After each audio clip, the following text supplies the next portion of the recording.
చెప్పే కార్తిక. కార్తికానా? కార్తిక అంటున్నావు అంటే నువ్వు ఇంట్లోనే ఉంటున్నట్లే, నాకు అర్థమైంది.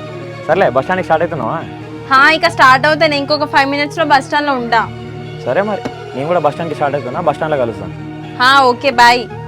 సరే బాయ్. అమ్మా బస్ వస్తుందంట, జర బ్యాగ్ తీసుకురాదు.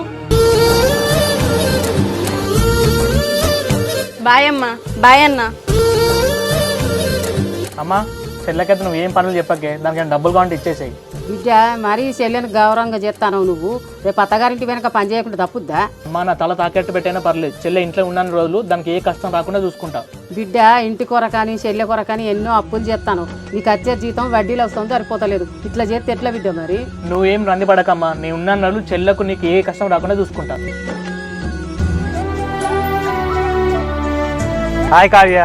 ఈ హైలు బాయిలు పక్కన పెట్టి కన్నా నాకు ఎందుకు ఫోన్ చేసినావు? కొంచెం అయితే మా అన్న ఫోన్ లిఫ్ట్ చేసేటోడు. ఇప్పుడు ఎందుకంత సీరియస్ అవుతున్నావు నా మీదికి?